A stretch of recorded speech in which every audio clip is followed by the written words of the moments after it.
Episode 4 of the Night City Wire has just been released, and within that live stream, CD Projekt Red provided us with more information about vehicles. So in today's video, we are going to be doing a deep dive through absolutely everything that has been revealed, on top of the stuff that we did already know and put two and two together about the vehicles within Cyberpunk 2077. Before I do get into the video, every single day we are getting closer and closer to Cyberpunk, and if you do want to see more content from me once this game does finally release, then there is a link in the description down below which will take you over to the Twitch stream. I stream every Monday, Wednesday and Friday, but when this game does come out, we are going to be doing daily content on this channel with YouTube videos, as well as there will also be daily streams over on the Twitch channel. So if you do want to get all the latest news, then make sure you are following over on Twitch. If you do want to get even more news and just even talk about Cyberpunk 2077, then there is also a link in the description which you can find, and it'll take you over to the Discord channel. Links to absolutely everything can be found in the description. So the latest episode of the Night City Wire did provide us with so much information about vehicles. Some information we already knew about, and I have already done a video talking about vehicles, going over some basics. A link to that can be found in the description down below, as well as there'll be a card on screen which will take you to that video. I recommend watching that video so that you are fully up to date with everything. In this video, we're going to be going over some of the things that we talked about in that previous video, but not everything. And then we're going to be doing a much deeper dive with all the new stuff. So straight away, we knew that you were able to have a different variety in vehicles. We knew you was able to drive cars. We knew you were able to go and drive bikes. And we also guessed that there was something in place to drive something a bit larger, being a truck. That has all been shown within this Night City Wire. But on top of that, now we know that each and every vehicle has been designed from the ground up with immense detail, and this is so each vehicle looks unique but also provides a unique driving experience. We saw within the trailer a number of different vehicles. I don't even know where to begin and actually tell you how many vehicles are in the game.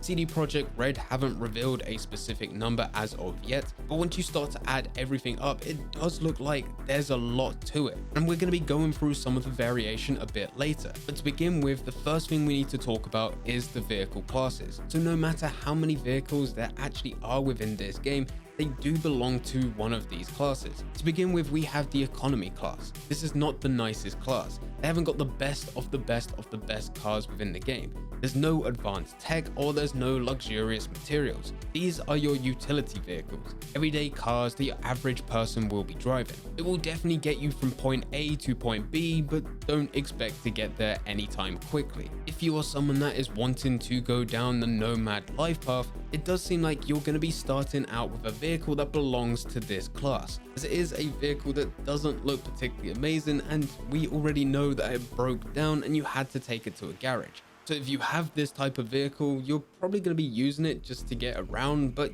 you're trying to save up to move to one of the other classes. The next class that we have is executive. With this class, you will always be turning up in your destination in style. These are the higher end cars that look absolutely amazing on the outside and also in the inside. These vehicles are decked out with the latest tech and also the latest comforts. These are still not your fastest vehicles in the game, but they look so much better than the economy. So even though you're not getting from point A to point B quickly, you're happy doing that because you're having fun looking good whilst riding around Night City. The next class is heavy duty. Now this is not one for the looks, and it's also not one for the speed. These are your trucks and tanks. If you need power or brute force, then this is the class you're going to. These definitely aren't the fastest, and they're not high end filled with the latest tech or the latest comforts, but they are unstoppable. You will be able to take out anything that is in front of you. The next class is sport. If you want to go from point A to point B quickly,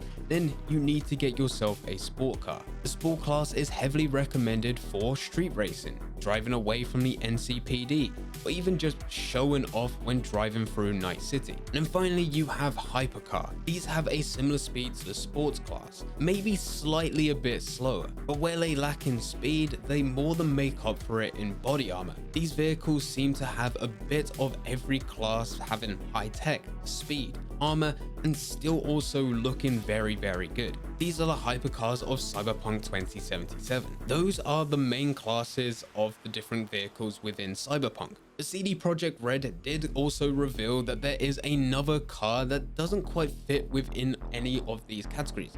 You could argue that maybe, yeah, it could fit within the sport category, but this is unlike any other car that you have within that sport class. So for this video, we are just going to make up our own class and we're just going to be calling it the Classics, and also hoping that there has to be other classic vehicles within this game, because on top of all of these futuristic cars that you have within the game, there is also the Porsche 911. This car was made in 1977, and that means in the years of 2077, which I shouldn't have to point out is when Cyberpunk is set, that makes this car 100 years old. This is Johnny Silverhand's vehicle, and from what's been shared so far, it does seem like V will be able to obtain this car and drive it. I'm not sure if there will be any other classic vehicles within the game, or whether or not it's just the Porsche, as it is Johnny Silverhand's car, as well as Cyberpunk has also done a deal with Porsche. I don't know if there is anything else, but with this we just need to wait and see. There's a massive difference between the classes of vehicles, and CD Projekt Red have said you will feel the difference. Not just that, but it also sounds like there are high-end and also low-end versions of the same car. So if you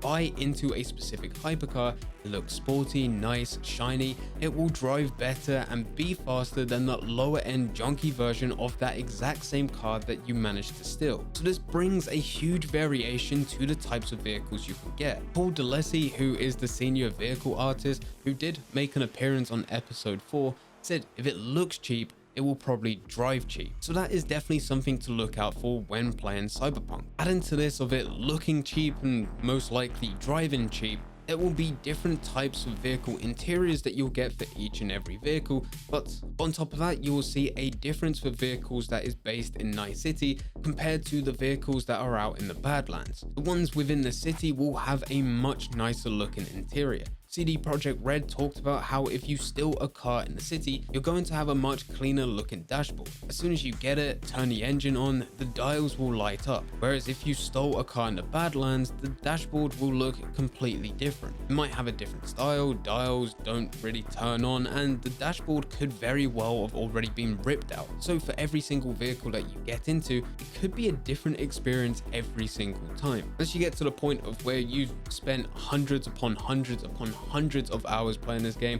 and you're starting to get round in that cycle where you know what type of vehicles you're going to be getting into and what they're going to look like. But there's just a lot of variation here. I should also point out at this point, and I know I mentioned it in a previous video when we were talking about vehicles, but I just want to make it clear, you will not be able to customize the vehicles yourself. How CD Projekt Red have described it is you are buying into already customized vehicles, but you cannot customize them once you've bought them. Vehicle customization was planned to be in the game, but was taken out for either timing or design issues.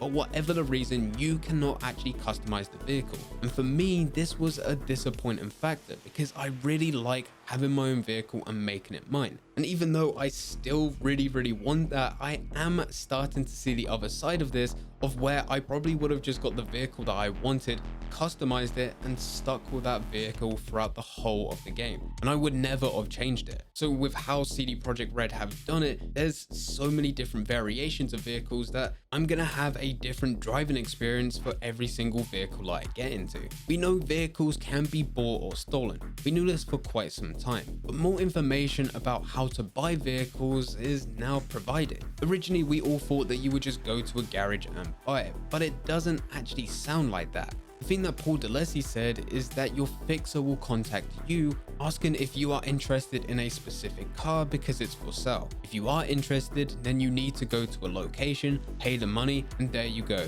you have the car. So I'm actually interested with how this will play out. These vehicles you buy as well are supposed to be unique in every single way. So this is different interior, different exterior, they'll sound different, and they'll also drive different. So this is something to think about when you're stealing or even buying. We already know that music and sound is very important to CD Projekt Red. They highlighted this when talking about the track for Cyberpunk. Vehicle sounds are no different. Cars don't have this futuristic sound as they drive. The sound is based off a combustion engine that you get during our time, so that's 2020. But they later added futuristic elements such as horns or UI button noises, so you can still hear that powerful engine noise. CD Projekt Red have said that they've recorded over 40 different cars to get different sounds. This isn't just the engine and changing gears and reaching different speeds flat out. This can be engine starting up, going round bends, skidding round bends, doors closing, doors opening, windows closing, and it just goes on and on and on. They said that there's a lot of cars that they had to get through with very limited time. But for those of you that want to get Johnny Silverhand's car, the Porsche 911, an extra incentive is that this car is the only car in the game that will most sound like what it sounds like in real life. They had a much longer time with this car and they had it in a controlled environment.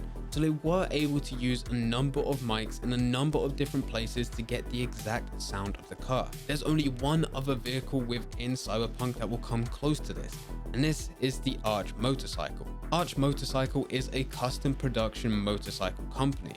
So Cyberpunk 2077 has a Cyberpunk version of the Arch motorcycle, and this is called the Method 143. This was the basis, and then designers went absolutely crazy with the design to make sure it fits the Cyberpunk universe. The motorcycle went through a lot of sound recordings, so this should definitely be up there with the Porsche. This bike is within the game, and because of the time and effort that CD Projekt Red have put into the bike and also the Porsche, I'm really excited to be able to drive them both, and I also want to test if I can hear a difference between these vehicles compared to the other vehicles within the game, as CD Projekt Red have said that they've had so much more time with these two vehicles. But that's just my curiosity kicking in. But anyway, that is now everything that we know about vehicles within Cyberpunk 2077. This building on top of the previous video, I'm very excited for vehicles. There will probably be times when I'm streaming this game where I just want to do races non-stop. And even though in the previous video I was somewhat disappointed that vehicle customization isn't within the game, I'm now somewhat seeing the other side of things. So I'm not feeling too bad about it because I know that there is a huge variety in the different cars that you can get. If you do want to talk more in depth about Cyberpunk, then there is links in the description which will take you to the Twitch and also the Discord. But anyway guys, I hope you guys did enjoy. If you did enjoy, don't forget to leave a like and subscribe.